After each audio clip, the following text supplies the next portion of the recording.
ഉപയോഗിച്ച് വലിയ മുതല, ചേന ഉപയോഗിച്ച് ചീങ്കണ്ണി, വാഴക്കുടപ്പൻ ഉപയോഗിച്ച് മയിൽ ശില്പം, അങ്ങനെ ഒത്തിരി അനവധി ശില്പങ്ങളാണ് ഇവിടെ ചെയ്യുന്നത്. മരക്കമ്പിൽ ചെയ്തിരിക്കുന്ന ഒരു പറ്റം പക്ഷികൾ, അതാണ് ഇവിടുത്തെ ഏറ്റവും വെറൈറ്റി ആയിട്ട് ഉള്ളത്. ഇതിപ്പോ നമ്മൾ ചെയ്യാൻ പോകുന്ന ബീട്രൂട്ട് കൊണ്ട് ഒരു ഫ്ലവർ ചെയ്യാൻ പോവുകയാണ്.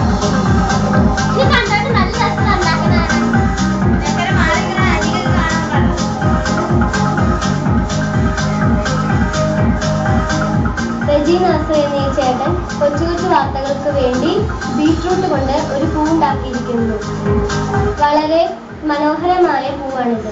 ശാസ്ത്രീയം 2010 ഏറ്റവും വൈവിധ്യമാർന്ന ഒരു പ്രദർശനശാല എന്ന് നമ്മൾ അവകാശപ്പെടുന്നത് കേരള ഗ്രാമം എന്നതാണ്.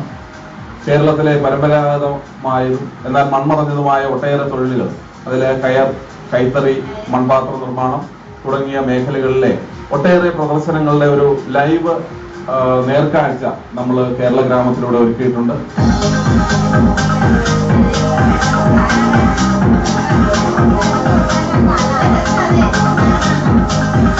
ശാസ്ത്രം 2010 നടക്കുന്ന തെക്കൻ പറവൂർ PM UP സ്കൂളിൽ നിന്നും ഇന്ത്യ വിഷൻ കൊച്ചു കൊച്ചു വാർത്തകൾക്ക് വേണ്ടി കാളിദാസനും ആതിരയ്ക്കുമൊപ്പം രഹ്നാഗ്രസ്.